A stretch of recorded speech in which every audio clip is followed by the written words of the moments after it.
Hi, I'm Eric Alapisco, and this is my personal philosophy of success.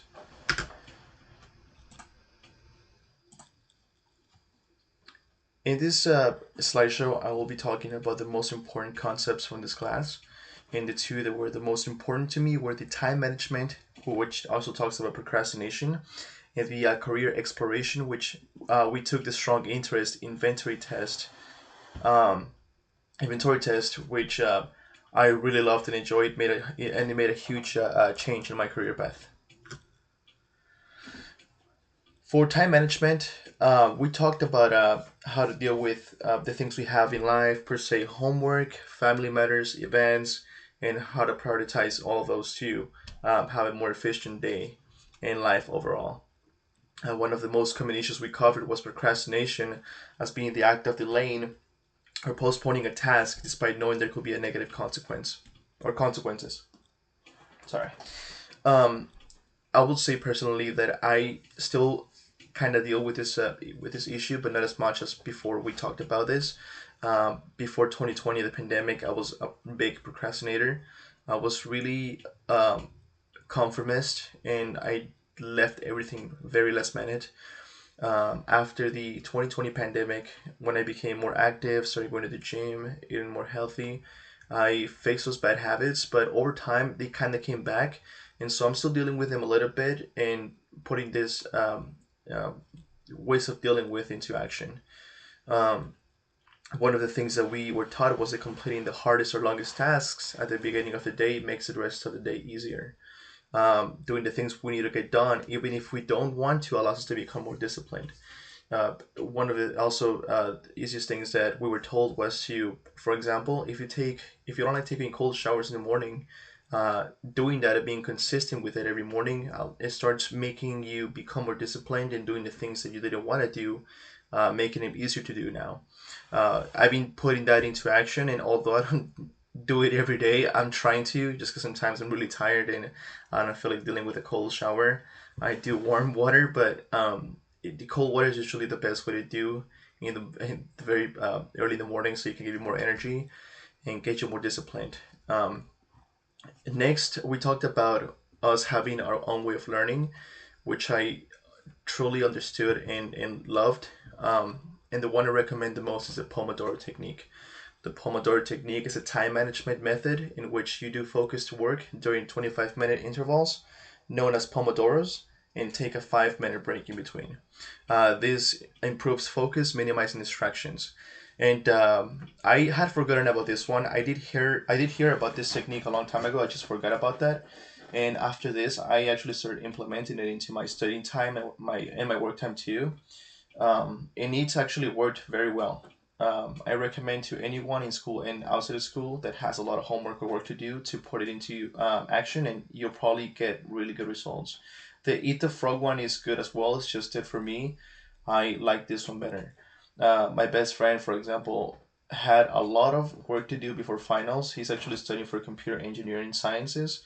And I talked to him about this technique since I learned it and actually got a refreshment from this class, and he tried it, but he still hasn't told me if it truly works with him. But to me, it did. I try to do at least 30 minutes of work and reading, and then use my phone for like at least 5 to 10 minutes.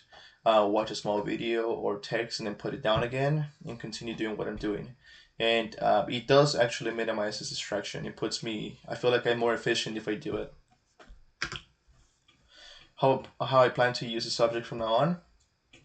This summer I will be taking a summer session to finish my degree, and I'll take this as a reset for me. I'll start doing the tasks I need to get done in time to be more efficient while I'm doing them. Like as I mentioned, the Pomodoro technique has definitely been working on me, and I plan on using it until I don't know until the end of days. My time management has been improving, and one thing that it's I mean we have it on hand, but I've been using more often now is the calendar, especially the one on my iPhone. It does make a huge difference. It saves a lot of time, and I don't put any events on top of each other when I know that when I forget that I don't have them. My phone just reminds me that I can't do anything on that time, even if it's as simple as things like hanging out with my friends. To continue the career exploration, part was actually really important to me out of all of them. Um, it really taught me that there will never be just one path to take in life. There's many, and as you grow, your interests will change. The way you see things will change as well. Your hobbies and your family will too. So as you grow, you will be developing different things you like, interests, and things you don't like. So you'll be changing.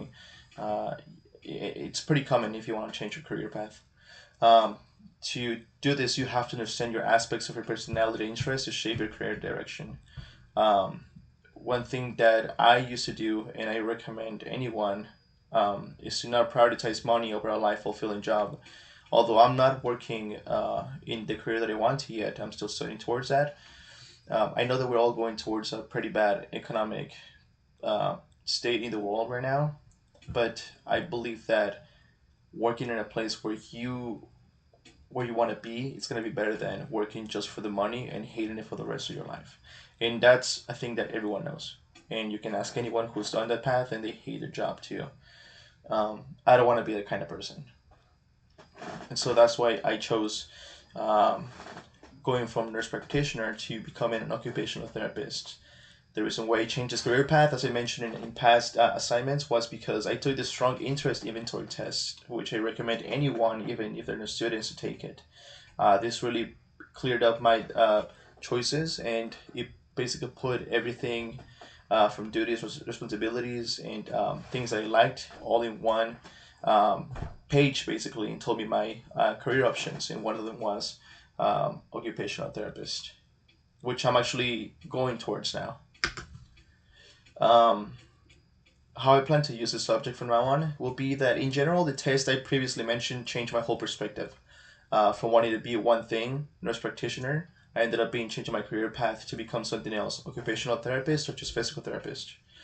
I plan to always keep in mind my interests and the person who I am to continue taking the path and career I'm supposed to be at. How to improve this class? With all honesty, as I'm writing here, I will say this class is perfect the way it is. I became really intrigued in the subjects and made me rethink my current life decisions, like my career choices. It actually helped me think about my career choices and what it could bring in my future too. This class does not need to be changed or have subjects to be taken off. This is why I didn't add anything as taking off anything for the class. But adding more to it would be a plus, and that's just anything Professor Sanchez would like to add. I think all of the subjects that were taught and added to this class were pretty essential to our growth in college and for our future. Um, Everything was just really good, and I really enjoyed the class. I probably will put it on top of one of my favorite classes to take in this semester and in general.